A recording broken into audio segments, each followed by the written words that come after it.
Bonjour à toutes et à tous. C'est un plaisir de vous retrouver pour ce 5e webinaire de l'année. Aujourd'hui, nous allons parler de la bande dessinée en classe de FLE et j'ai le plaisir d'accueillir Clément Payette, enseignant à l'Alliance française de Mexico, qui va animer le webinaire intitulé Bien faire des bulles, la BD dans le FLE. Alors, avant de passer la parole à Clément, voici quelques mots sur notre formateur d'aujourd'hui. Clément Payette est professeur de FLE, principalement passionné par la culture populaire comme le cinéma ou la bande dessinée.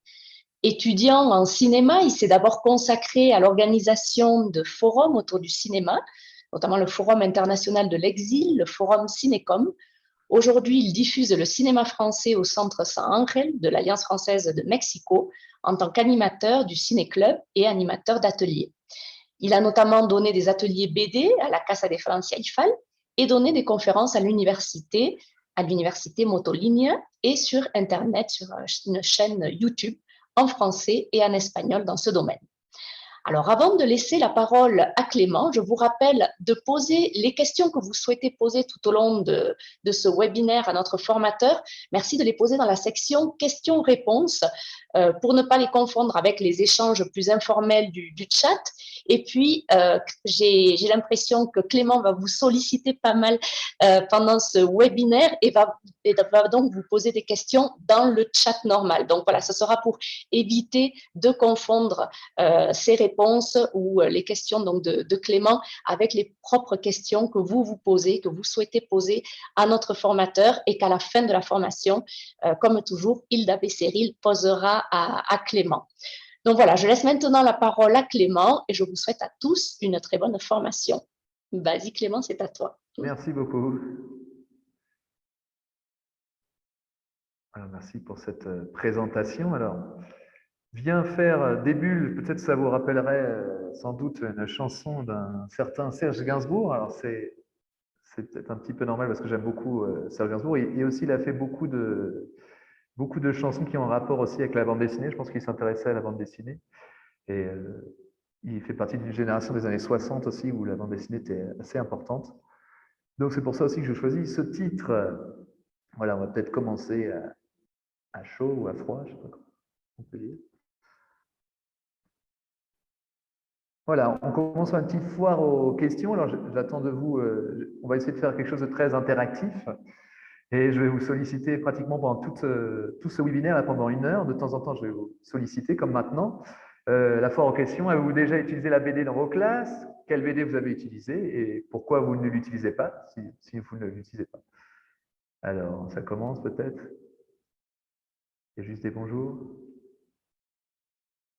Vous pouvez m'écrire hein, vos réponses dans le chat pour qu'on puisse en parler un petit peu, pour commencer. Est-ce que c'est un média hein, que vous utilisez beaucoup? Astérix et Cléopâtre, les grands classiques.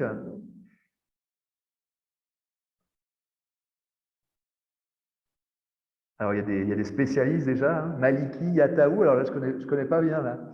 Vous m'en apprenez de bonnes. Les BD de Zigzag, pareil. Pedro le Coati. Alors, il y a plein de trucs que je connais pas. C'est très bien. Les Schtroumpfs. Maus, alors c'est peut-être pour des niveaux plus avancés. On parlera de romans graphiques tout à l'heure.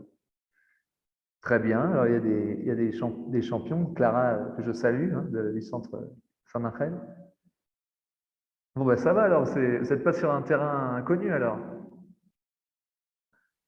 Eh bien, Marie-Brigitte, c'est un webinaire pour toi, puisqu'on va je pense, essayer de vous introduire un peu à la bande dessinée. Je crois qu'il y a beaucoup de personnes qui sont très bien introduites, à la VD en tout cas. Voilà, Claire Boiteux-Cher, il y a des très bons titres là. Très bien, ben, on a déjà des spécialistes, donc ça tombe bien. Vous avez tous, pratiquement tous travaillé, à part Marie-Brigitte, je crois. La bande dessinée, donc c'est très bien. Je vois que c'est déjà un média que vous connaissez très bien. Par contre, moi, personnellement, je n'ai pas choisi les grands classiques, Astérix, Obélix, Tintin. Moi, je suis plutôt tintinophile, en fait, à vrai dire. Parce que je vais essayer de mettre un petit peu de côté les grands classiques qu'on connaît, puis essayer de vous faire découvrir plutôt des choses nouvelles. Et bon, on parlera peut-être de Spirou, alors c'est plutôt classique. Donc, on va réviser nos classiques de toute manière. Ce n'est pas le plus grave. Non, je pensais vous parler d'autres bandes dessinées aussi, et surtout des bandes dessinées que vous allez avoir accès facilement grâce à notre Culture Tech, hein, qui est de l'Institut français. Donc, je voulais surtout vous parler de ces bandes dessinées-là aujourd'hui. Et puis, là, je vois ça défile, hein, ça défile les références, donc c'est très bien. Je crois qu'on va passer une nouvelle étape. Je pensais plutôt vous faire une introduction un petit peu à ce que c'est la bande dessinée, s'il y en a qui ne connaissent pas du tout ce que c'est la bande dessinée. Puisqu'on ne dit pas bande dessinée déjà en espagnol, alors peut-être que ça pourrait paraître quelque chose d'inconnu. Alors, on va commencer avec un monsieur. Alors, je ne vais peut-être pas vous dire son nom tout de suite, puisque c'est un jeu. Il nous demande, ce monsieur, avec un style un peu plutôt du XVIIIe siècle, il nous demande qu'est-ce que c'est la BD. Et pour commencer, alors, avant de savoir exactement qu'est-ce que la BD, qui est l'inventeur de la BD? Est-ce qu'il y en a qui savent déjà? Ah, ben, il y a déjà il y a déjà des professionnels là.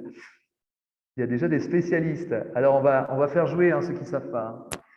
Alors, ce monsieur, il est. Ça, c'est un jeu aussi que vous pouvez faire avec vos étudiants, hein, d'ailleurs, on va revoir des choses qu'on peut utiliser dans le FLE. Par exemple, les nationalités. Ça, c'est du niveau A1. Quelle est la nationalité de ce monsieur? Il y en a qui le connaissent déjà. Hein, donc, il n'est pas allemand. Il n'est pas belge non plus. Et monsieur Gris, apparemment, il a déjà fait des recherches. Ah, on m'avait dit allemand, hein, il n'est pas suisse-allemand, enfin en tout cas, voilà, vous avez trouvé la réponse, il est suisse. PowerPoint un peu lent, voilà, il est suisse, mais il est suisse francophone aussi, c'est pour ça que je voulais en parler. Apparemment, l'inventeur de la bande dessinée serait francophone, donc c'est bien de le dire, puisque on fête souvent la francophonie, justement. L'inventeur serait francophone. Voilà, il s'appelle Rodolphe Töpffer. Alors, vous voyez ces dates, hein, il ne date pas il date pas d'hier. Il est né à la fin du 18e. Mais il a plutôt fait. Voilà, on voit un peu son travail. Je ne crois pas qu'il disait la bande dessinée à l'époque. Je crois qu'il parlait d'estampes. Vous voyez, c'est un peu du vocabulaire ancien. Qu'est-ce qu'il disait, lui, exactement sur. Il a fait une découverte un petit peu. On lui attribue hein, des recherches très actuelles, lui attribuent en quelque sorte l'invention de la bande dessinée. Il parle de ce qu'on appelle aujourd'hui la bande dessinée. Il parle d'un petit livre qui est d'une nature mixte, puisque vous savez peut-être que la bande dessinée associe le texte et l'image. Hein. Il se compose d'une série, alors ce sont les paroles hein, même de M. Topfer, hein. Il se compose d'une série de dessins autographiés au trait. Vous voyez, il utilise un peu un vocabulaire un petit peu précieux. Chacun de ces dessins est accompagné d'une ou deux lignes de texte. Hein, dans le travail que vous avez vu juste avant, je ne sais pas si on peut revenir juste avant. Voilà. Et voilà, on voit pas très bien hein, la reproduction, je sais pas, n'est pas très bonne, mais en tout cas, on voit qu'il a écrit en dessous de ces dessins. Et il dit que ces dessins sans ce texte n'auraient qu'une signification obscure. Et le texte sans les dessins ne signifierait rien. Donc, il dit que le tout ensemble formera une sorte de roman, d'autant plus original qu'il ne ressemble pas mieux à un roman qu'à autre chose. Voilà. Et d'ailleurs, peut-être qu'on pourrait dire que c'est même l'inventeur du roman graphique avant la lettre. Donc voilà, on associe les chercheurs, hein, les grands spécialistes de la bande dessinée, comme je crois Thierry Groustin, qui est un spécialiste belge de la bande dessinée, et je crois aussi un autre francophone, j'ai oublié le nom. Voilà, on fait un livre sur ce monsieur, il pense que ce serait plutôt ce monsieur, l'inventeur de la bande dessinée, donc voilà, j'avais vu l'intérêt de l'association des mots, de l'écriture et du dessin. Voilà. Donc, comme je disais en espagnol, on ne dit pas bande dessinée ou BD. Hein. Alors, BD, c'est l'abréviation de bande dessinée, hein, pour être plus clair. Et en espagnol, on utilise parfois un anglicisme et on utilise aussi l'historieta, qui serait la petite histoire. Il y avait d'ailleurs un grand nom du cinéma qui disait que, contrairement au cinéma, que c'est un mot un peu universel, on dit un peu cinéma dans tous les pays du monde, mais par contre, on dit pas le même nom pour le mot bande dessinée. Et en plus, bande dessinée, ça ne parle pas du dialogue. Une bande, avec des dessins. La bande, c'est le strip aussi. On a repris aussi bande dessinée de l'anglais, hein, le comic strip. Alors, ici, le jeu, ce serait d'associer, on va dire, avec les continents. les BD ou les mangas ou les comics, parce que comme je disais, c'est un média qui n'a pas le même nom partout.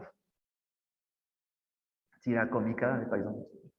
Alors, est-ce que vous pouvez associer, alors je vous demande de jouer un petit peu dans le chat et de me dire à peu près où est-ce qu'on devrait situer soit ces albums ou ces albums de BD, ces comics, les mangas, sur quel continent on va mettre tout ça?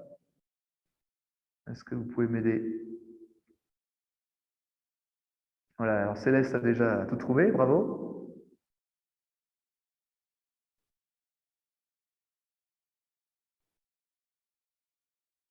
Ouais, je ne sais pas si je suis allé trop vite, voilà. Alors, vous avez différents formats. Le comique, les plus comiques, pardon, les plus connus, le plus comique, le plus connu peut-être, c'est Superman. Et vous voyez la forme un petit peu, c'est plutôt sous une forme de, on dirait en français, ça ressemble plutôt à un magazine ou une revue. Normalement, c'est un matériel un petit peu plus souple que l'album. Alors voilà, j'ai mis un peu sur toute l'Europe, mais on utilise un format plus grand qu'on appelle l'album, cartonné. Hein, c'est plutôt plus mis en valeur, on va dire. C'est un peu plus grand, le format de la bande dessinée. La bande dessinée, c'est utilisé dans le monde franco-belge et aussi suisse. Hein. Et aussi, on a le manga. Normalement, c'est un format plus petit. Alors là, j'ai mis un des papas du manga, et à peu près on l'appelle le Walt Disney japonais, c'est Monsieur Tezuka, hein, qui a inventé, par exemple, le personnage d'Astro Boy, un autre super-héros du côté du Japon. Voilà. Et c'est des formats normalement plus petits. C'est même des formats qu'on peut même mettre dans la poche. Donc voilà, quand on parle de bande dessinée, en fait, on pourrait parler aussi de différents autres médias, hein, que sont le comics et le manga. Mais bon, si on parle de bande dessinée, normalement, on peut regrouper un petit peu tous ces médias qui ont des noms différents, comme je disais, dans chaque partie du monde. Pourquoi j'ai regroupé seulement ces trois continents? Parce que c'est les plus grands producteurs, hein, de bande dessinée actuelle et dans l'histoire. Maintenant, une autre colle. Qu'est-ce qu'un roman graphique? Parce qu'on parle actuellement, c'est un terme à la mode. Hein, on ne parle plus beaucoup de bande dessinée, mais on parle surtout, c'est peut-être un terme un petit peu marketing. Qu'est-ce que c'est le roman graphique? Je vous ai mis des exemples pour vous aider. Il y en a qui m'ont dit qu'ils ont déjà travaillé avec Mouse. Alors, qu'est-ce que c'est exactement un roman graphique? Pourquoi d'un seul coup la bande dessinée a changé de nom? Un roman avec des illustrations? Un anglicisme de graphic novel? Mais qu'est-ce que c'est techniquement? Qu'est-ce que vous pouvez me dire plus de choses sur le roman graphique?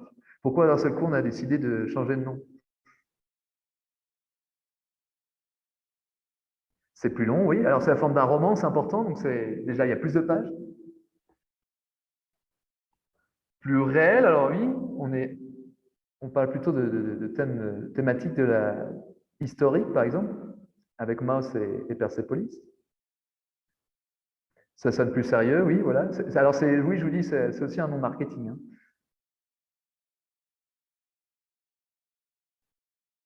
Un peu de texte narratif, ok.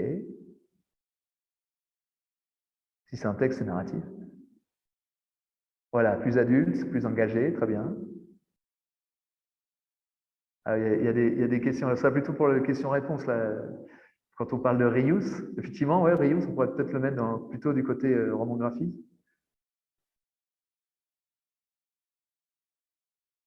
Ce serait même de la BD éducatif, d'ailleurs. Alors, je vous mets un petit peu le... Allez, on va demander à ce monsieur de nous donner un petit peu une sorte de définition. Alors, elle n'est pas définitive, cette définition, mais bon, moi, je l'aime bien. Un roman graphique désigne généralement une bande dessinée longue. Donc là, là, je vous donne un point, là. Plutôt sérieuse, je crois que vous l'avez dit aussi, et ambitieuse. Donc, généralement, ce sont des bandes dessinées assez longues, hein, assez grandes, assez conséquentes. Destinées à un lectorat adulte, oui, généralement, ce n'est pas exactement fait pour les enfants, cette fois. Ce ne sera pas vraiment pour étudier avec vos enfants, par exemple. Et publié sous forme d'un long recueil, donc justement sous forme d'un roman, en noir et blanc. Alors généralement c'est en noir et blanc, mais vous pouvez avoir des romans graphiques en couleur. Mais là, généralement, là j'ai pris tous les exemples. Maos, Shenzhen de Guy Delisle, aussi on parle de la francophonie, il est québécois. Et Marjane Satrapi, tous ces romans graphiques, tous ces exemples étant en noir et blanc, hein, généralement, sont noir et blanc. Des histoires sociales. Pourquoi j'ai parlé d'histoire sociale? Oui, parce que justement, ça peut parler par exemple de problèmes de société. Les pages mêlent texte et dessin très librement. Voilà, généralement, ne respectent pas toujours les codes de la bande dessinée. Enfin, justement, exploitent plutôt au maximum les codes et peuvent proposer des choses très différentes de la BD traditionnelle, dont on va revoir tout à l'heure la grammaire. Le dessin important pour l'histoire. Alors justement, on va revoir ça tout à l'heure. Pour le roman graphique, c'est plutôt l'histoire qui est plus importante que le dessin. Alors attention, là, quelqu'un m'a parlé des animés du Japon. On va pas parler de dessin animé, c'est quelque chose d'assez différent. La bande dessinée, c'est quelque chose d'imprimé, attention. Il y a des bandes dessinées qui sont adaptées en dessin animé, mais attention, c'est quelque chose de très différent. Les dessins animés, c'est ce qu'on peut voir sur des écrans de cinéma ou de télé ou sur votre téléphone. Et il y a de l'animation. C'est quelque chose de différent. Moi, je vais parler exclusivement aujourd'hui, normalement, de bandes dessinées, de choses imprimées que vous pouvez utiliser, que vos apprenants vont pouvoir lire ou regarder, mais aucun cas je vais vous parler de films d'animation aujourd'hui, même s'il y a une histoire assez liée, assez commune, mais on va faire la part des choses. Moi, je vais vous parler seulement de bandes dessinées, de choses imprimées.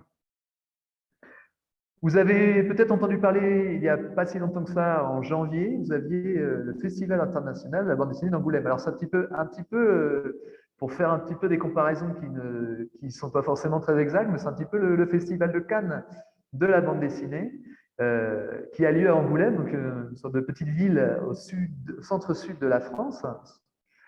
Et je voulais vous demander si vous suivez l'actualité, puisque on doit être au courant de l'actualité en tant que prof de français. De FLE, pardon, qui est le dernier récipiendaire, qui a été le dernier ou la dernière récipiendaire, attention à un indice, de l'année 2022, qui est le Grand Prix de la ville d'Angoulême, du Festival de la bande dessinée. Sans tricher. Et c'est encore Pierre qui a tout bon. Alors on va vous donner peut-être quelques indices. Je vous ai déjà dit que ça pouvait être une femme. On reste dans la francophonie. Voilà, c'est Julie Doucet. Bravo, bravo Pierre. Alors, Julie Doucet, je vais peut-être vous la présenter. Vous la connaissez déjà un petit peu? Voilà, alors justement, on pourrait la donner aussi comme une représentante aussi, un petit peu aussi du roman graphique. Vous allez voir, vous voyez, c'est quelque chose, elle a une proposition un petit peu différente. Alors oui, je vous ai mis aussi, dans les propositions, il y avait aussi les deux derniers récipiendaires, les récipiendaires, ceux qui ont obtenu le Grand Prix de la ville d'Angoulême, il s'appelle Emmanuel Guibert et avant, c'était l'année d'avant, c'était Chris Ware. Je vous les ai mis tous les trois en fait réunis parce que c'était les derniers, les trois derniers, pour vous mettre au point, ils sont d'actualité. On va parler tout à l'heure de Emmanuel Guibert, qui est français. Julie Doucet, elle est québécoise et Chris Ware est américain. Je vous les ai mis parce que tous les trois aussi, ils ont été édités par une maison d'édition qui s'appelle l'Association, qui est importante puisque c'est une des grandes maisons d'édition, des premières qui a édité les romans graphiques en France. Voilà. Donc, elle nous dit, Julie Doucet, que dans ce Dirty Plot, elle y raconte de manière autobiographique. Donc voilà, c'est aussi ce qui représente aussi les romans graphiques, c'est autobiographique. Je pense à Maos ou le fameux Persepolis que peut-être vous connaissez puisque ça a été un best-seller en France. Mais aussi en autofiction, mon quotidien et mes rêves, mes fantaisies ou mes angoisses, et n'ayant jamais peur de choquer. Voilà, elle est dans l'esprit de choquer. On peut la mettre aussi sur la scène de l'underground, cette dame Julie Doucet. On peut la mettre aussi en relation à un autre grand auteur de bande dessinée underground qui s'appelle aussi monsieur, je vais oublier son nom, monsieur, pas Charles Burns, mais je vais l'oublier son nom. Ouais. On va la mettre sur la scène de la bande dessinée underground, voilà, qui justement joue aussi avec un petit peu avec la censure, c'est-à-dire comme ils se considèrent artistes, ils aiment choquer et ils se jouent un petit peu de la censure, voilà. Ah, pardon, voilà, je voulais mettre en relation à monsieur Robert Crumb aussi, qui est très connu sur la scène underground. On arrive maintenant à la grammaire de la bande dessinée, parce que c'est un média. Alors, si vous ne connaissez pas ce média, je vous propose maintenant une petite leçon de grammaire, parce que on va dire que tout média a un petit peu sa grammaire. Quelle est la manière de comprendre, de lire la bande dessinée? C'est une lecture un peu spéciale. Alors peut-être, vous pouvez m'aider dans le chat. Par exemple, comment on appelle toute la page d'une bande dessinée? Est-ce qu'on dit une page de bande dessinée? Là, j'attends les spécialistes. Comment on dit une page de bande dessinée? Est-ce que vous avez la réponse?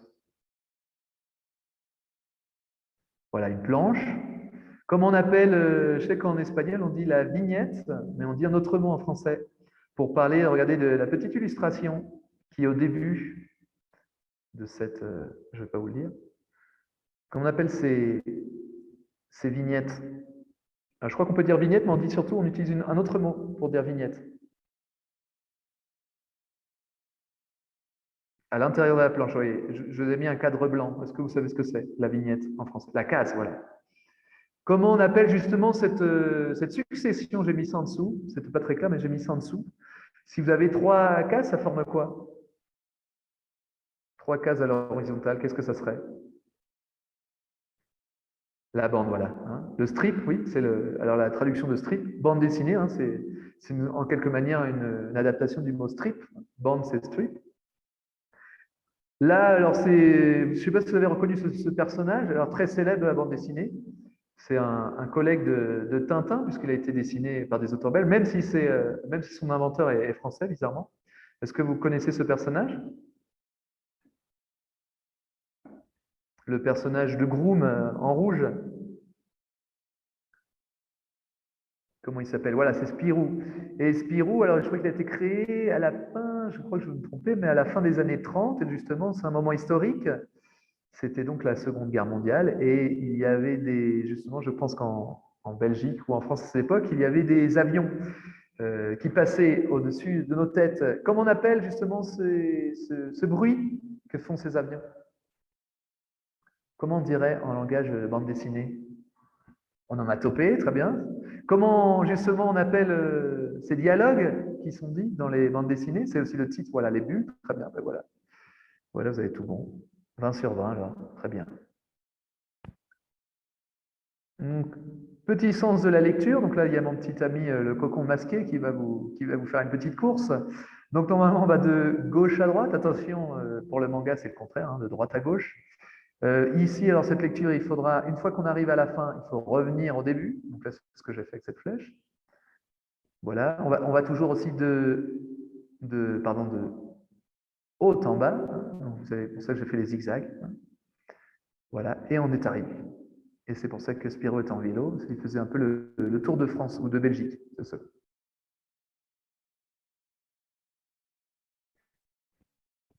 Le sens de la lecture aussi, ça fonctionne dans les cases, hein. On lit toujours de gauche à droite et de bas en haut. C'est pour ça qu'on va lire toujours d'abord Spirou, hein. Qu'est-ce qui se passe, madame? Dire je ne sais pas, hein. Et voilà, au Japon, c'est le contraire, hein, attention, pour les mangas. Alors là, il y a quelque chose qui peut arriver souvent, justement, si vous demandez à des élèves, ou même si vous-même, vous commencez à faire une BD, il y a un truc qui arrive souvent, c'est un petit problème de lecture, hein. Qu'est-ce qui ne va pas ici, dans cette bande dessinée? Regardez, essayez de lire cette bande dessinée, il y a quelque chose qui cloche là. Qu'est-ce qui cloche? Qu'est-ce qui ne va pas? Et ouais, là c'est le problème, et c'est un truc qui arrive très souvent, hein. C'est pour ça que je... Et même, vous parliez de Rius, même Rius, dans son livre, lorsqu'il explique la bande dessinée, il dit que c'est un problème qui est assez récurrent. Je m'appelle Spirou et vous? Bonjour, comment tu t'appelles? Eh oui, en fait, les personnes qui ont fait la bande dessinée, alors bon, c'est moi qui a plagié, hein, je vous rassure, mais à culpa, j'ai plagié. Alors là, si c'est monsieur Émile Bravo. Je l'ai plagié, mais je me suis trompé. Et finalement, je voulais qu'elle lui demande comment il s'appelle, mais malheureusement, il arrive vers la gauche. Quelles seraient, alors Younes peut-être va nous aider, quelles seraient les réponses pour, euh, pour, pour empêcher cela, justement? Une bulle doit être plus basse que l'autre? Alors, quelles seraient les solutions plutôt? Est-ce que quelqu'un a des solutions pour modifier? Croiser les bulles, très bien. Alors voilà, première proposition.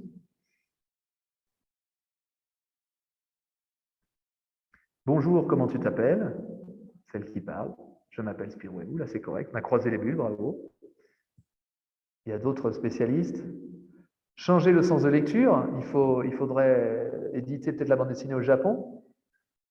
C'est un peu compliqué. La superposition des textes, croiser les bulles et celle de droite un peu plus en bas. Alors, on peut aussi changer le dessin. Hein. Bonjour, comment tu t'appelles? Je m'appelle Spirou aussi. Voilà, je les ai inversés, donc là, il n'y a pas de problème.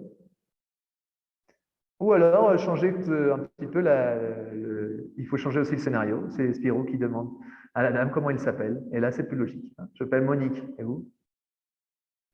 Ah, il faut changer les regards. Alors, je ne suis pas sûr qu'avec les regards, ça va changer quelque chose.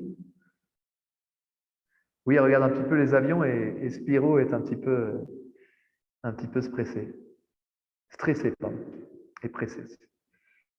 Un nouveau petit jeu aussi que vous pouvez faire avec vos apprenants, l'histoire des onomatopées. Alors, les onomatopées, comme on a dit, c'est les bruits. Malheureusement ou heureusement, je ne sais pas comme vous voulez le voir, dans tous les pays, en fait, on n'a pas les mêmes onomatopées, on n'entend pas les mêmes choses apparemment.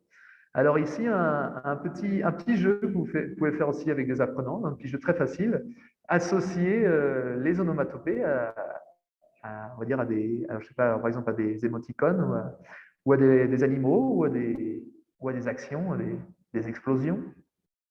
Alors, est-ce que vous pouvez compléter dans le chat? C'est facile, hein, je pense que vous n'allez pas avoir de problème. Mais c'est un jeu aussi. Ce PDF, hein, je vais vous l'envoyer, hein, comme ça vous pouvez reprendre hein, des idées, il n'y a pas de problème. Des coups, qu'est-ce que c'est les coups? C'est la bombe, c'est l'explosif?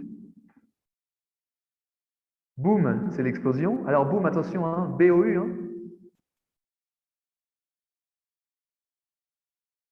Qu'est-ce qui fait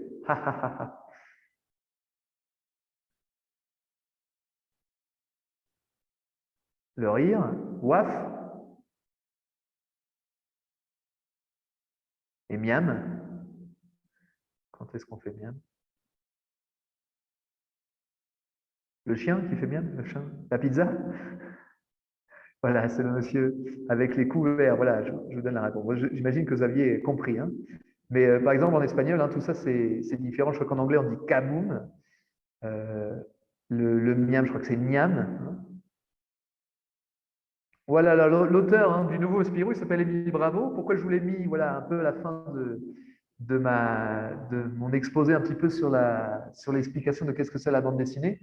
Je vous ai parlé d'Émile Bravo parce que souvent, quand je parle à mes collègues, ah, mais pourquoi vous ne faites pas de la bande dessinée pourquoi vous ne voulez pas faire de la bande dessinée à vos élèves et souvent, ou même les élèves hein, me disent pourquoi ils ne veulent pas faire de la bande dessinée parce que, ah ben non, on ne sait pas dessiner.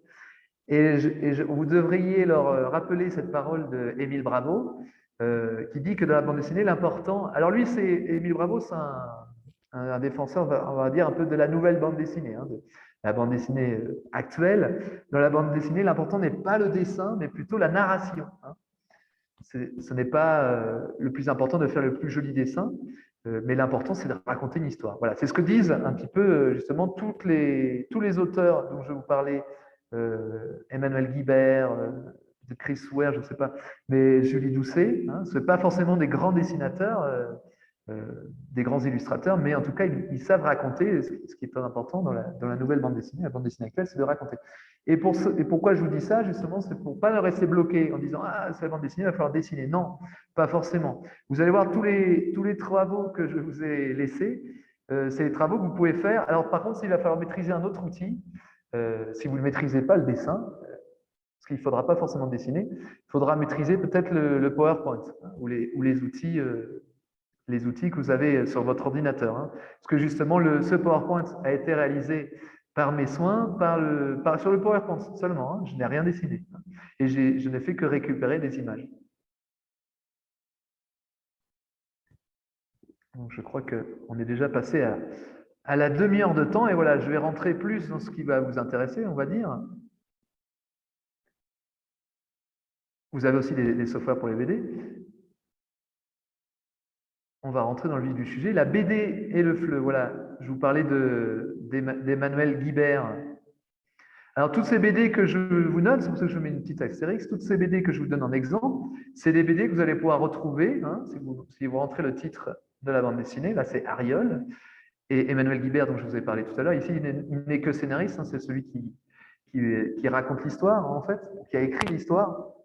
Parfois, il y a deux personnes qui font la bande dessinée, le dessinateur et le scénariste. Parfois, la plupart du temps, quand ce sont vraiment des auteurs, ils font à la fois les deux. Hein. Justement, s'ils racontent avec des dessins, ce sont des auteurs. Ici, c'est la bande dessinée Ariol, voilà, de monsieur, du scénariste Emmanuel Guibert. Et tout cela, vous allez pouvoir le retrouver sur Culture Tech. Voilà, c'est pour ça que je vous parle surtout de. Et je vous ai mis des exemples seulement de Culture Tech. Et ça va être des exemples que vous allez pouvoir faire, vous allez voir seulement avec vos propres logiciels, pas forcément des logiciels spéciaux de bande dessinée, mais aussi avec des logiciels que vous avez tous normalement, je crois, du PowerPoint. C'est pareil, regardez ces bulles, je les ai trouvées sur le logiciel PowerPoint. J'ai pas cherché de logiciel spécifique. J'ai choisi maintenant le petit Arial spécifiquement, justement parce que ça parle aux enfants. Je vous ai mis niveau A1.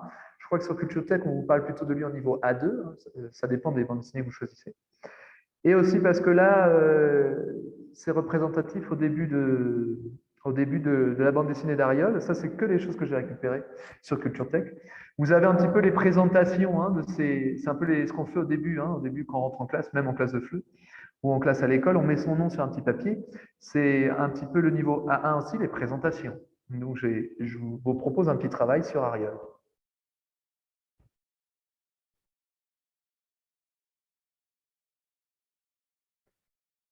Voilà, alors dans le Arial, vous pouvez récupérer plusieurs choses. J'ai récupéré, hein, j'ai fait des, comment on appelle ça, des photos d'écran, des captures d'écran, pardon, que vous pouvez faire sur Culture Tech sans problème. Et vous pouvez récupérer comme ça dans cette bande dessinée d'Arial, vous allez voir que c'est très sympathique. Vous pouvez récupérer par exemple des cases, ce que j'ai fait, j'ai récupéré 2 cases, je crois, de salle de classe, puisque moi ce qui m'intéressait c'était les présentations. J'ai récupéré quelques petits personnages sur la même page hein, que vous avez au début des présentations d'Ariol, dans le premier, je crois c'est le premier volume d'Ariol que vous avez sur Culture Tech. Ariol, c'est ce petit personnage en bleu. Alors, on ne sait pas trop si c'est un cheval, une vache ou un zèbre. Voilà, alors dans ce cas, c'est plutôt des petits cochons.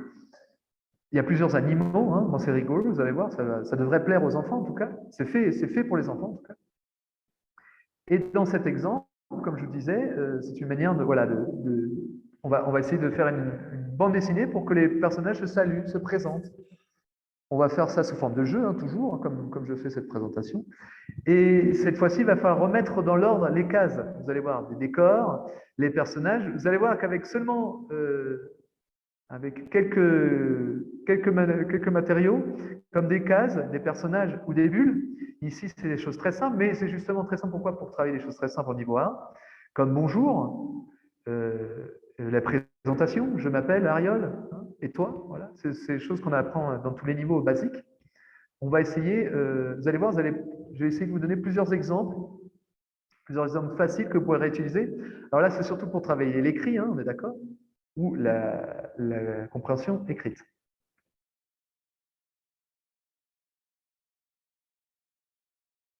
Voilà, vous avez vu, hein, c'est un travail un peu fait maison. Mais vous voyez ici dans cet exemple, alors c'est un exemple que vous pouvez faire lire à vos apprenants hein, pour commencer.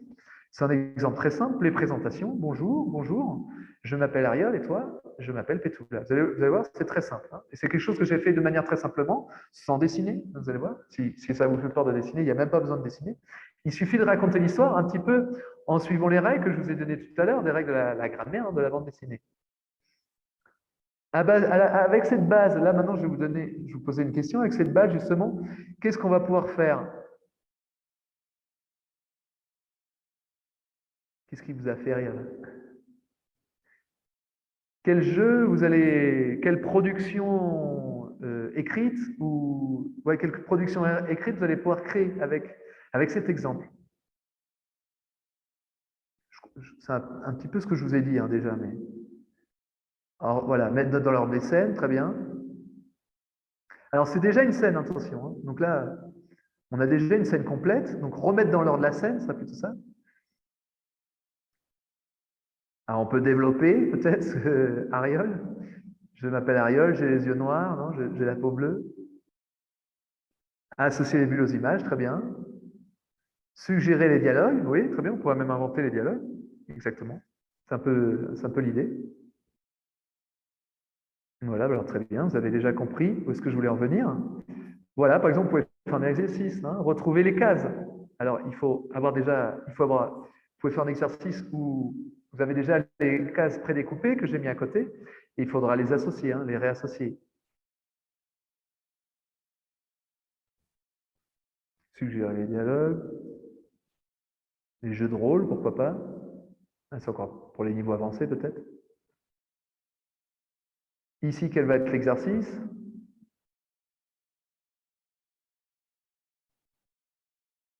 Changer le paysage aussi, oui, bien sûr. Alors, compléter les bulles, c'est ce que vous m'avez dit tout à l'heure. On peut faire des petites variations. Alors, on peut les compléter, on peut aussi les... Alors, je ne sais pas si c'est... Voilà, on peut leur donner, ici c'est peut-être plus facile, on peut leur donner à disposition les bulles, hein, déjà toutes faites, et ils devront les coller. Hein.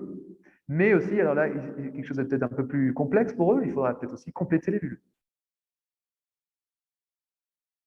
Tout à l'heure, on m'a dit changer les paysages, on peut changer les personnages. Mettez les bons personnages. Hein. Si c'est Ramondo qui dit je m'appelle Ariel, c'est pas correct. Donc, vous pouvez leur faire un petit jeu comme ça aussi, avec des moments où ils peuvent se tromper aussi, pour leur montrer après quelle serait la bonne solution.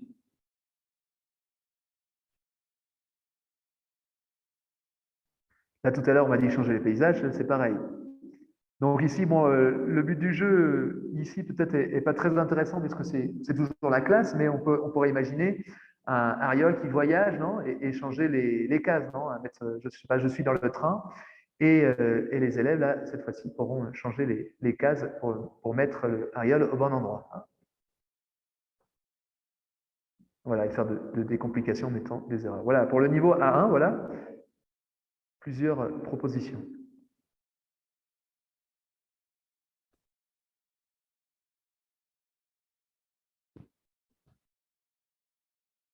On va passer aux ados. Alors là, c'est un des travaux que j'ai fait avec des ados. Je crois que c'était de voir présenter son pays avec des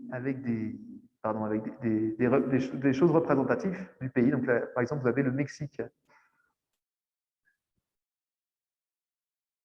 Je m'appelle Monsieur le Taco, je suis le symbole du Mexique. Alors, il y avait des petites corrections à faire. À l'origine, hein, je crois que c'était un travail aussi c'était les symboles de la France, et je leur ai demandé de travailler les symboles du Mexique. Pardon, monsieur, non, non, non, non, c'est moi le symbole du Mexique. Et là, c'est la victoire, non, pardon, la- l'ange, pardon, qui s'amène. Ah non, c'est moi le symbole du Mexique. Je m'appelle monsieur Cholowitz Queensley, je suis fort et très bon. Voilà, un petit travail plutôt adolescent pour introduire maintenant le niveau adolescent.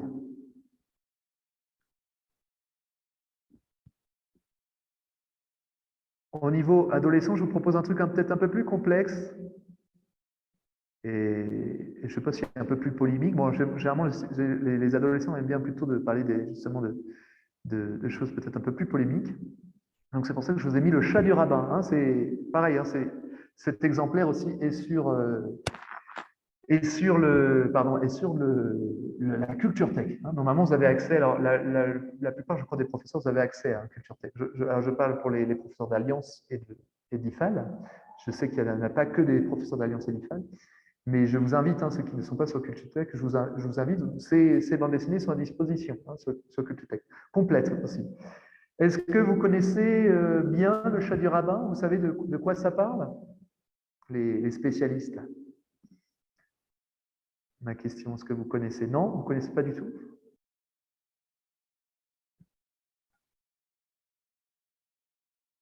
Les premiers, alors Pierre, dis-nous de quoi ça parle. Tu as toute la collection, Pierre, je suis sûr. Et il y a un film aussi, voilà. Je vous ai dit qu'on n'allait pas parler d'animation, mais effectivement, c'est quelque chose qui a été aussi adapté en dessin animé, hein, et pour le cinéma en plus, parce que Johann Sfar, c'est un petit peu un phénomène de mode. Justement, tous ces auteurs que je vous ai montrés, presque sont tous passés, enfin, pour la plupart sont passés à la réalisation. On pense par exemple à Marjane Satrapi. Alors Pierre a déjà lu les 4-5 premiers. Ça part du judaïsme, voilà, bon, ça parle un petit peu justement des problèmes de religion. Bon, c'est une thématique assez pointue. Ça parle aussi du racisme, hein, c'est un terme peut-être important, c'est un terme d'actualité, pardon, important, de société. Hein. Euh, on est proche du roman graphique, c'est important hein, de traiter ces thèmes peut-être avec les adolescents. En tout cas, vous serez sans doute confrontés voilà, avec ces thématiques avec les adolescents, et c'est un petit peu philosophique. Voilà, ça parle grosso modo un petit peu voilà, de ce chat hein, qui se met à parler et qui pose beaucoup de questions philosophiques à son rabat, au niveau des religions, au niveau du... Alors ici, ça parle surtout de cette bande dessinée, je ne sais pas si vous arrivez à le lire, je crois que ma capture d'écran n'a pas été très efficace, mais c'est un passage un petit peu sur le racisme. Hein. En fait, c'est des personnes voilà, qui se moquent de cette communauté, hein, ça se passe à la plage. Qu'est-ce qu'on pourrait faire avec ça d'ailleurs? Alors, vous avez vu, quand je vous ai mis Ariol, on a fait, c'était presque un strip, hein, c'était que 4 cases. Hein. Je ne sais pas si vous vous êtes rendu compte, mais c'est le découpage. Alors, j'ai plagié, hein, j'ai plagié M. Guibert et, et l'autre créateur, M. Boutavant, qui dessine. Je les ai plagiés, mais j'ai récupéré l'idée des 4 cases, parce que c'est quelque chose de très simple. C'est une manière de faire une planche, hein, une planche de bande dessinée très simplement avec 4 cases. C'est un niveau le plus basique. Le plus basique peut-être serait le strip, hein, c'est la bande, pardon, 3 cases, c'est le niveau le plus basique de la bande dessinée. Et le niveau peut-être le plus basique, alors je ne veux pas faire de raccourci, ce serait plutôt même la caricature qui prend seulement une case en fait. Ici, là, c'est déjà un peu plus complexe. On a déjà 6 cases. Donc, c'est déjà une planche de 6 cases. C'est un peu plus complexe. Qu'est-ce que vous ferez en tant que justement professeur de FLE? Comment vous travaillerez cette... Après, je vais vous donner ma proposition. Mais quelle serait votre proposition?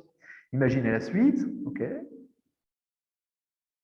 Sachant qu'on est... Alors là, j'ai mis A2. Hein. À chaque fois, j'ai associé un âge, un niveau. C'est pas exactement... C'est pas tout le temps comme ça, mais c'est pour vous montrer un panel un peu général. Travailler les verbes, c'est justement ce que je vais vous proposer. Quel type de verbe? Niveau A2. Qu'est-ce qu'on commence à travailler? Et en plus, je vous ai dit, hein, c'était une bande dessinée du passé, qui parle de choses dans le passé. La description, ok, oui, la description. Alors, la description au passé, qu'est-ce qu'on va utiliser? On va enlever les textes. Et vous avez vu, c'est une BD différente. Il y a des, voilà, ce sont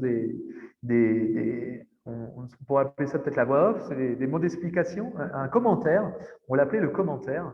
Et c'est différent hein, qu'une bulle. L'imparfait, très bien. Alors, c'était mon idée, voilà, l'imparfait, justement. C'est aussi la vôtre, pardon.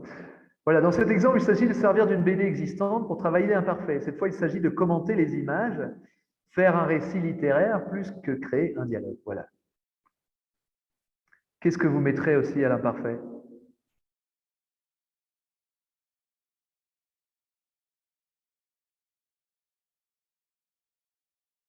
Si on utilise l'imparfait là alors j'ai pas encore mis mes dialogues, pas mes commentaires plutôt. La description du lieu, oui. Décrire les personnages, ce qu'on va faire. Leurs sentiments, effectivement. Et qui connaisseraient bien le niveau A2 alors. C'est même le niveau B1, je crois qu'on révise au niveau B1. On pourrait même l'inclure dans le niveau. Voilà. Quand j'étais petit, j'avais un chat qui s'appelait Mimi. Hein. Quand j'étais petit, nous allions souvent au bord de la mer. Je ne savais pas nager. Mes oncles portaient des barbes. Là, on a la description. Hein. Quand j'étais petit, j'habitais à Veracruz. Bon, là, si on est tous au Mexique, on nous parlera, on va sans doute nous parler un petit peu de villes mexicaines. Mais effectivement, oui, on pourrait parler des sentiments. Hein. Les gens, par exemple, étaient furieux hein, contre nous. Hein. On peut même réécrire la bande dessinée du chat. Qu'est-ce qu'on va pouvoir faire d'autre avec le chat du rabbin si on parle du passé? Claudia va reprendre l'activité. Tu me raconteras, Claudia, quand ça se passera. Le but du jeu, c'est de reprendre les activités. Hein. Si vous pouvez les reprendre, c'est très bien. J'ai bien fait mon travail. Alors,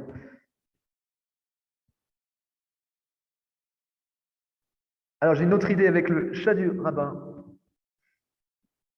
Si on parlait du passé, qu'est-ce qu'on pourrait... Alors, le plus que parfait, oui. Alors, Lee, il faudrait que tu nous détailles un petit peu plus. Le plus que parfait, je ne sais pas si on l'utilise beaucoup avec les ados, là. Ça me paraît un peu plus complexe. C'est niveau B1, le plus que parfait.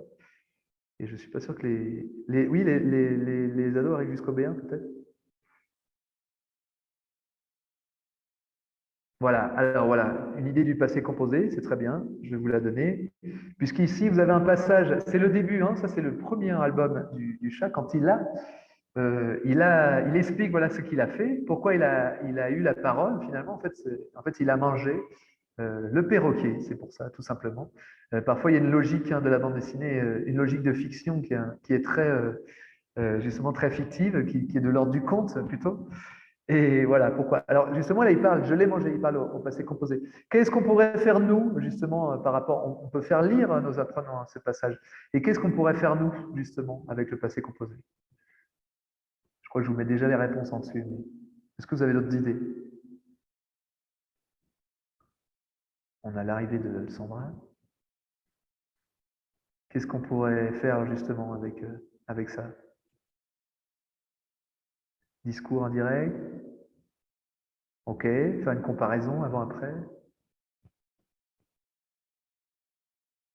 Oui, bon, on va faire nous-mêmes notre histoire, hein, au passé composé. Je me suis levé. Raconter sa journée. Ce matin, je me suis levé, j'ai mangé le perroquet, j'ai parlé à mon maître. Hein. Alors, ça, on modifie un petit peu l'histoire du chat, mais ensuite, vous pouvez, comme on a dit tout à l'heure, redessiner. Alors là, cette fois-ci, il faudra dessiner, ou alors vous pouvez coller aussi des photos. On peut faire le même jeu qu'avec Ariol. Hein. Ou alors, vous pouvez aussi donner à une fois que vous avez bien révisé le passé composé, une fois que vous connaissez bien l'histoire, que vous connaissez bien la bande dessinée avec vos élèves, vous pouvez leur faire leur propre bande dessinée sur leur journée. Hein. Comment s'est passée leur journée ce matin. On va passer dans le monde adulte, là, si on a encore un peu le temps. Là. Normalement, j'ai mon chronomètre avec moi. Hein. Je vais essayer de ne pas déborder, hein, puisque vous parliez du cinéma de l'Alliance. Je vais donner le cinéma juste après, donc je ne vais pas pouvoir rester très longtemps avec vous à la fin. Voilà, un exemple de production, justement. Alors, je parle du Ciné-Club. Pourquoi aussi? Parce qu'on a une apprenante aussi, lors du Ciné-Club en ligne, qui s'est mis. Alors c'est un autre nom ici. On n'est pas exactement dans la bande dessinée.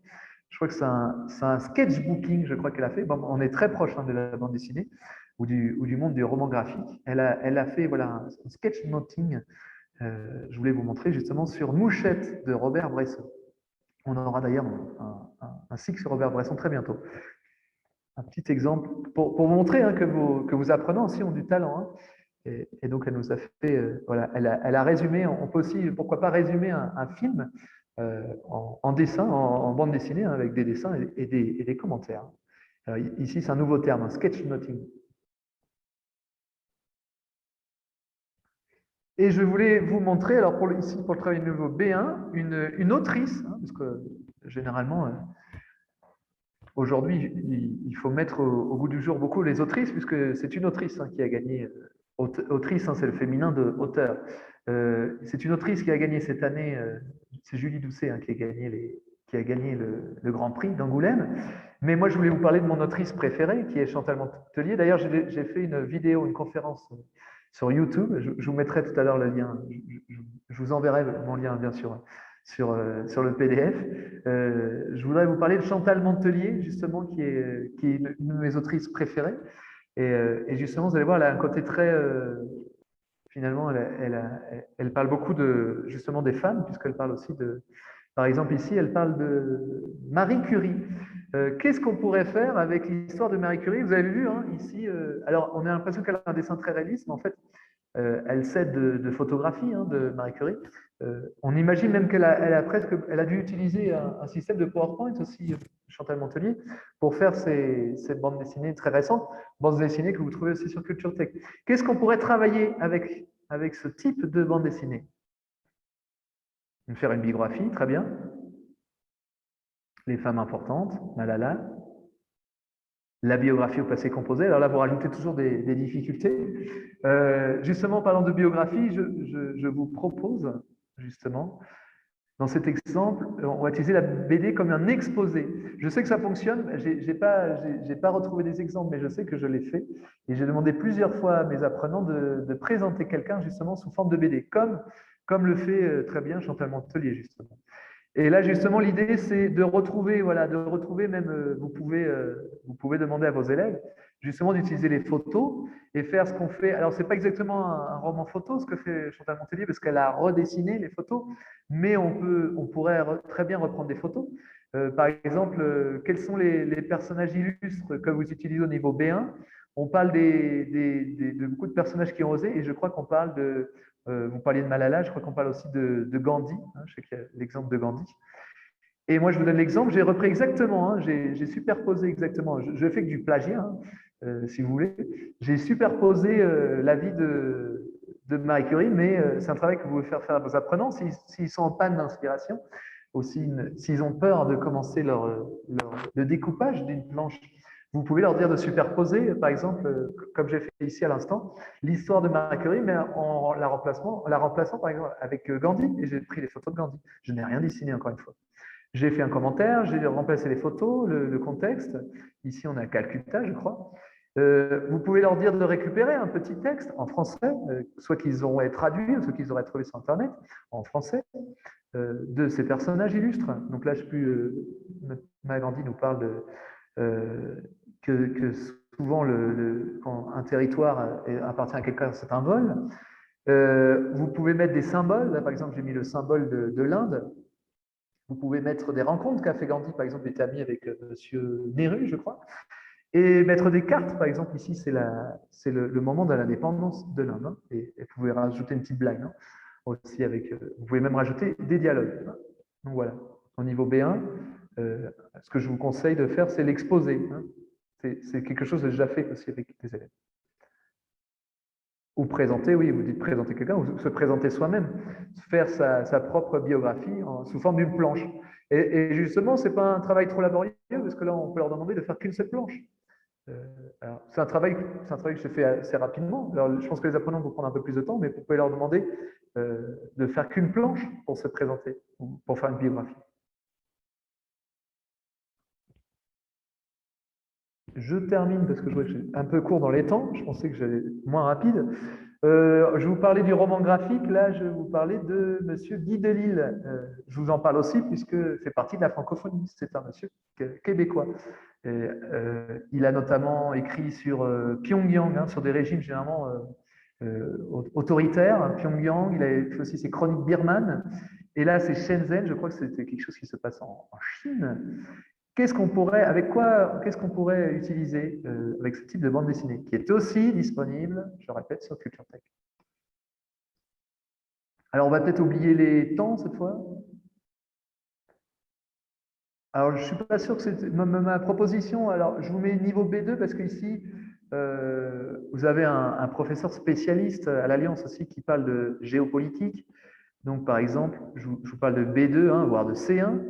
Vous pourrez parler, pourquoi pas, peut-être de géopolitique avec M. Guy Delisle. Parce que je vous dis, toutes ces bandes dessinées, elles sont très autobiographiques, puisqu'elles sont des romans graphiques, ont un rapport avec sa propre vie, hein, mais aussi il a voyagé, comme je vous dis, dans un régime autoritaire. Donc, c'est peut-être un moyen, au niveau B2 ou C1, de parler géopolitique. Un terme aussi qu'on utilise beaucoup dans le FLE, puisque là, ici, je crois que c'est un Chinois qui amène l'auteur. L'auteur, il est ici. Hein. Monsieur Guy Delisle se représente ici toujours avec cette coiffure en brosse. Et là, c'est un camarade chinois qui l'amène dans un marché, hein, où ils vont voir plusieurs péripéties. Ils vont dans un marché pour manger local. Donc voilà, c'est culturel. Donc, comment on appelle ça dans FLE? On ne dit pas seulement le culturel, on parle d'interculturel. Puisque la cuisine, c'est quelque chose qu'on a en commun avec toutes les nations du monde. Donc justement, pourquoi pas utiliser ce moment d'interculturalité en bande dessinée, je ne sais pas, la manière de Monsieur Guy Delisle. Et c'est même peut-être quelque chose que vous pouvez faire à un niveau plus basique, même au niveau, pourquoi pas, A1, je ne sais plus si c'est le niveau A1, A2, qu'on parle beaucoup de cuisine, mais vous pouvez recréer notamment ici. Alors c'est pour ça que je vous dis que c'est pas exactement, je ne vous ai pas fait une proposition très B2, mais plutôt une proposition, par exemple, de recréer une recette de cuisine en bande dessinée, hein, tout simplement. Par exemple, bon, là j'ai fait un exemple tout bête, hein, l'exemple des crêpes. J'ai même gardé justement quelques dessins, hein, toujours pour vous montrer que la structure, si vos élèves ont peur de ne pas voir la structure, la grammaire de la bande dessinée, ils peuvent reprendre, retoucher Moi, je vous ai dit, j'ai fait ça sur PowerPoint. Vous faites des captures d'écran des bandes dessinées et les élèves, vous pouvez les amener à retoucher. Et voilà, et après, c'est peut-être à vous de compléter les recettes. Voilà, le but du jeu aussi, par exemple, c'est qu'il présente, je sais pas, la recette d'un plat mexicain. Ce serait ça le but du jeu. Voilà, il me reste plus beaucoup de temps, mais juste pour terminer, je voulais justement vous montrer très rapidement la fabrique ABD. Vous parlez d'un logiciel, hein, un logiciel très intéressant pour fabriquer des bandes dessinées. C'est la fabrique ABD. Alors, je pense qu'il me faudrait peut-être tout un autre webinaire hein, pour vous expliquer comment utiliser cette application. Vous pouvez la télécharger hein, très facilement. Ça s'appelle BDNF. Et bon, le but du jeu ici, je crois que c'est aussi pour vous. Vous avez déjà des bandes dessinées presque préfabriquées. Donc, je vous invite à vous rendre, mais ça va vous demander plus de travail hein, avec vos étudiants si vous utilisez la BDNF. Hein. Il vous propose, je crois, des travaux à faire seulement avec des bandes, seulement à faire avec une caricature. En fait, le but du jeu aussi, dans la BDNF, c'est un peu le même système que je vous ai montré aujourd'hui. Vous n'avez pas dessiné. Vous avez déjà plein d'items, plein d'images préfaites, en fait, que vous pouvez associer directement dans une bande dessinée. Mais il va falloir s'y pencher dessus. Vous allez avoir besoin presque d'une petite formation hein, pour faire ce BDNF. Hein. Donc, voilà, c'est le logo. Hein. Cherchez BDNF, bande dessinée de la Bibliothèque nationale de France. Je vous invite à découvrir, mais c'est complexe. Vous allez devoir prendre un petit peu de temps avant de vous lancer dans la BDNF avec vos élèves. Où trouver les bandes dessinées, c'est sympa de parler de BD, mais il faut savoir se les procurer. En ligne, c'est Culture Tech, puisque toutes les bandes dessinées déjà en ligne que je vous ai proposées, que je vous ai montrées, normalement, elles sont disponibles toutes sur Culture Tech. Vous pouvez, sur Culture Tech, rentrer sur les bandes dessinées. Vous pouvez les télécharger, je crois aussi. Vous pouvez faire des copies, vous pouvez des captures d'écran, parce que ce que je l'ai fait pour ce webinaire. Culture Tech, je vous le conseille parce que c'est les bandes dessinées en ligne. Comme ça, vous n'avez pas de prétexte, ah, ben c'est en ligne, c'est plus difficile. Non, sur Culture Tech, c'est tout en ligne. Donc, vous avez les BD un peu près sous une forme de PDF, mais plus sophistiquée. Vous pouvez tourner les pages très facilement. Je vous invite à aller sur Culture Tech si vous voulez travailler la BD en ligne. Sinon, vous pouvez nous rendre visite à l'Alliance. Alors, à l'Alliance que je suis actuellement, on a plutôt des bandes dessinées plutôt, comment on appelle ça, classiques, hein, les Lucky Luke, les Tintin, les Astérix. On a moins de romans graphiques. Si vous voulez des romans graphiques, je vous invite à la Casa de Francia aussi. Vous avez beaucoup de romans graphiques. Je parle notamment de ce que je vous avais dit sur les romans graphiques, les fameux romans graphiques de l'association. C'est une maison d'édition. Vous allez voir, ils proposent généralement des tailles de bande dessinée qu'on peut appeler romans graphiques aussi, justement sous forme de romans. C'est eux qui ont développé ça dans les années 90, à partir des années 90, l'association. Et j'espère que j'aurai l'honneur de vous faire une vidéo, puisque j'ai ma propre chaîne YouTube. Vous cherchez peut-être à mon prénom et à mon nom, Clément Payette. Vous pouvez chercher ma chaîne YouTube où je fais des conférences normalement régulièrement. Ma dernière, malheureusement, date de l'année dernière, parce que j'ai eu un petit souci avec mon ordinateur, mais je vous promets, ma prochaine sera sur l'association. Vous allez voir, c'est une prochaine vidéo très dense. Celle que vous voyez ici actuellement, c'est sur David B. C'est aussi un auteur de l'association. L'association, c'est le nom de la maison d'édition, très moderne. Et sinon, je vous propose aussi alors, des festivals. Pourquoi pas à vous aussi d'organiser des festivals de bande dessinée, pourquoi pas à vos élèves, un sort de petits festivals où vous pourriez choisir à la manière du festival d'Angoulême, vous pourriez choisir vos bandes dessinées avec vos élèves, et aussi pour un prétexte aussi de faire de la production orale autour des bandes dessinées, hein, pour pas que ce reste quelque chose seulement écrit, hein, que production écrite ou compréhension écrite. Voilà mes petites propositions. Et ça, c'est l'exemple d'une feria, d'une foire, l'Historiata de Autor qui a été organisée, au JIS, j'avais participé, à Polenco, donc c'est à l'Alliance, donc c'est aussi dans un cadre aussi d'école de français, voilà, pour montrer que c'est possible d'organiser des événements de festival autour de la bande dessinée. C'est des petites pistes que je vous propose. Voilà, on arrive à l'heure déjà, j'étais presque pile poil au chronomètre. Voilà, est-ce que ça vous parle, la bande dessinée? Donc, maintenant, on est au temps des questions-réponses. J'espère que je vais être assez perspicace pour répondre à vos questions. Parce que je sais qu'il y a déjà des experts aussi dans ce chat. Merci beaucoup, Clément, pour toutes ces pistes, pour toutes ces idées qui, je suis sûre, vont être très utiles à nos profs. Et je suis sûre qu'ils vont, pour ceux qui ne l'avaient pas commencé, intégrer la BD en classe de FLE. J'en profite, je vois que certaines demandent comment avoir l'accès à Culture Tech. Je vais vous mettre la personne à contacter à la Casa de France. Il y a pour les professeurs qui ne seraient pas en Alliance ou à l'IFAL, effectivement. Et donc, la personne à contacter s'appelle Jacqueline André et je vous mets donc tout de suite voilà, le contact, le mail de Jacqueline André qui peut vous donner les accès à Culture Tech. Hilda, je ne sais pas si on a des questions. Je te laisse la parole. Merci. Je vois une première question qui apparaît. Je pense que tout le monde était hyper concentré sur la présentation. Moi-même, enfin, j'ai Je bien vous aimé envoie cette justement la présentation. présentation en PDF, là vous pouvez la télécharger. Oui, alors on nous demande s'il faut payer pour utiliser Culture Tech. Alors moi je sais que les professeurs d'Alliance et de l'IFAL, c'est gratuit pour nous, hein. Je sais que c'est gratuit pour nous. Mais après pour les autres profs, je ne sais pas. Là, je n'ai pas Alors, la réponse. c'est gratuit pour les professeurs des Alliances et de l'IFAL. C'est gratuit également pour certains professeurs des institutions publiques. Donc, n'hésitez pas à dire à Jacqueline André de quelle institution vous venez pour qu'elle puisse vous donner soit le tarif, mais même si c'est payant, c'est pas très cher. Alors, je ne saurais plus vous dire, mais peut-être aux alentours de entre 300 et 500 pesos l'année grand maximum, voilà, pour l'abonnement Culture Tech. Une deuxième question de Maria Birgitta. Bonjour. D'où vient le fait que les Français lisent en général beaucoup de BD, les enfants, les adolescents et les adultes? Alors c'est très culturel. Alors, comme je vous ai dit, c'est presque une invention francophone déjà. Donc c'est peut-être aussi pour cette raison suisse. Hein, on va pas retirer ça aux Suisse. Et après c'est très développé. On parle de BD franco-belge. Euh, en fait c'est surtout très très développé en Belgique. Alors justement, ça serait justement c'est une question que je me pose aussi. Pourquoi c'est au centre? Même on a un professeur belge à l'Alliance qui se posait la même question, qui ne savait pas lui-même aussi pourquoi c'était aussi fameux en Belgique. Je pense que il y a une tradition d'imprimerie en Belgique qui a été qui est très, comment dire, ancienne, j'imagine. Et c'est sans doute dû à cela. Et après, il y a eu historiquement des grands auteurs en Belgique. Hein. Je pense à Hergé, hein, c'est l'auteur de Tintin. Euh, et Spirou aussi qui est très connu, mais Spirou était d'abord une création française.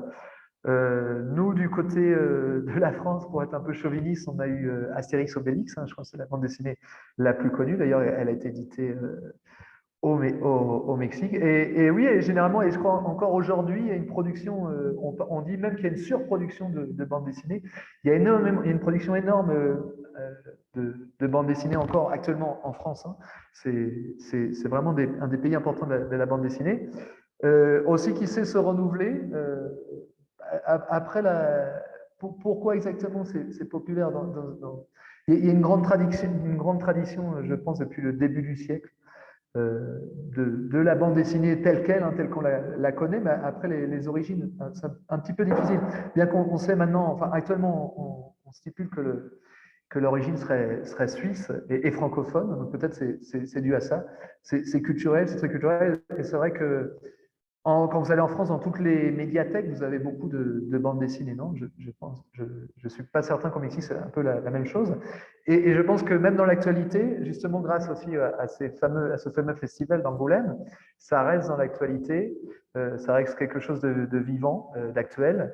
Et aussi, je vous parlais des années 90, il y a ce renouveau avec le roman graphique, hein, qui est aussi une sorte de terme marketing pour parler de la bande dessinée a été développé depuis les années 90, donc c'est à la fois récent et à la fois de manière assez ancienne, par l'association, cette maison d'édition qui a développé réellement sur le marché des bandes dessinées plus adultes, je veux dire avec un contenu plus adulte, c'est-à-dire je ne me réfère pas forcément à des choses interdites aux enfants, mais à des contenus plus denses qu'on pourrait rapprocher à la narration d'un roman, hein, des choses plus denses.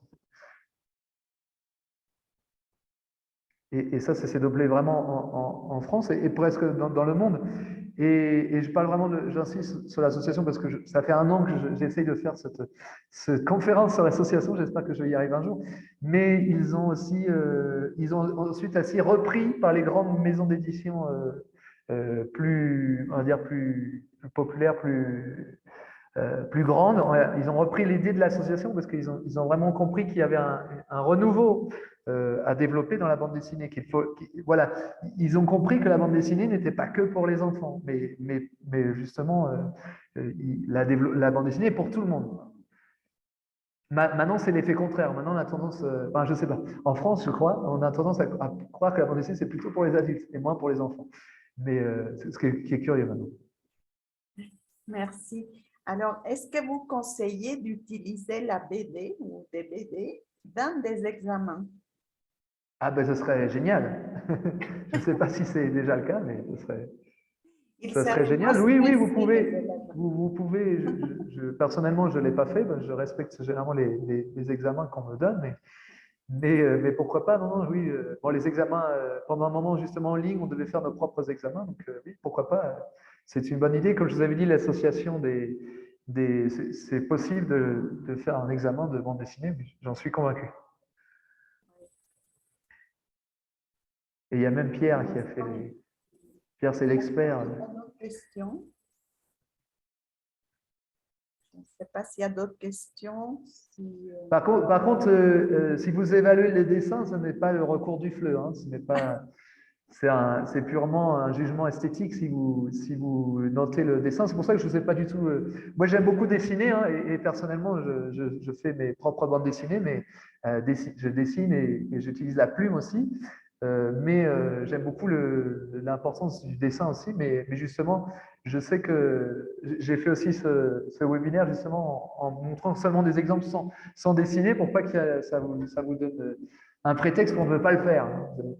Tout le monde peut faire hein, si on n'utilise pas le crayon. Mais vous pouvez aussi utiliser le dessin. Hein. Il y avait des exemples pour dessiner aussi.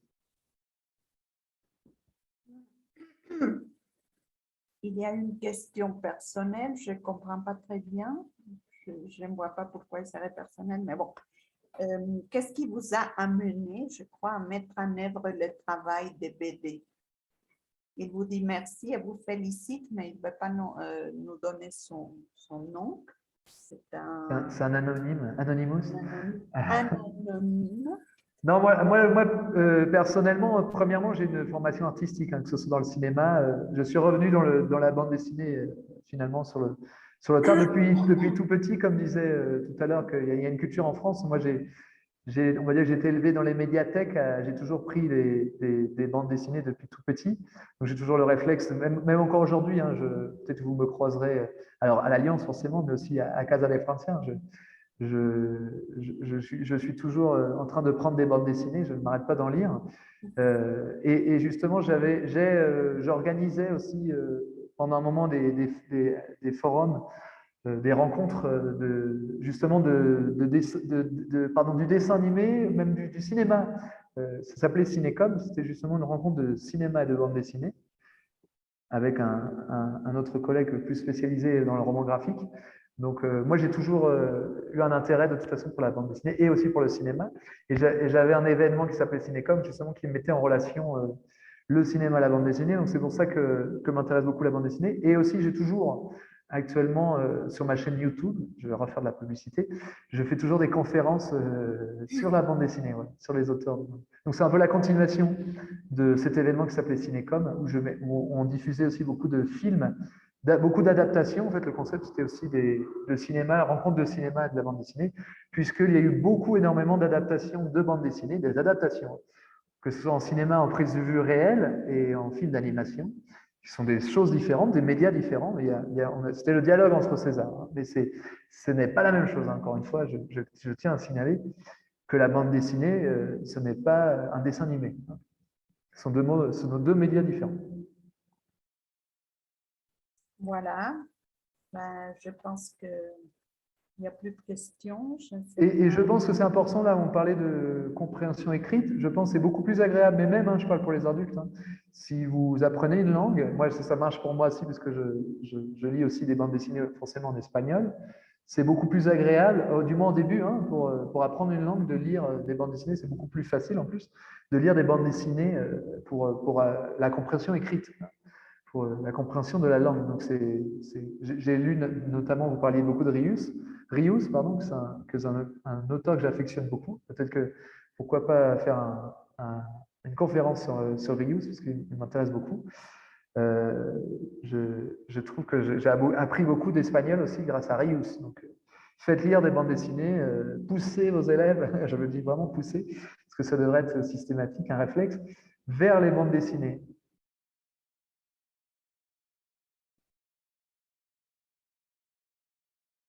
Et je pense que ce n'est même pas une difficulté, c'est même plus facile de lire.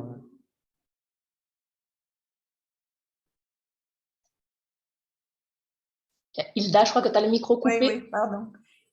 On n'a pas de questions, on n'a plus de questions. Je ne sais pas, Delphine, si tu veux rajouter quelque chose. L'impératif, oui, vous pouvez l'utiliser l'impératif pour les recettes de cuisine, hein, dans la dernière activité que je vous ai proposée, qui est plutôt du coup une activité plus à 1 à 2. Hein. Tout à fait, je crois que c'était effectivement la dernière question, après beaucoup de félicitations. Hein, donc, toutes nos félicitations, Clément. Merci beaucoup pour ce webinaire très enrichissant. Et donc, on vous donne rendez-vous pour le prochain webinaire mensuel qui aura lieu le 30 juin à 16 h et qui sera animé par le formateur Rachid Ouegebe de l'Alliance française de Mexico également. Et Rachid nous parlera de l'actualité et des enjeux internationaux en FLE. Voilà, donc on vous souhaite à tous une excellente soirée. Encore merci Clément et on vous attend nombreux le 30 juin. Merci beaucoup à tous. Merci.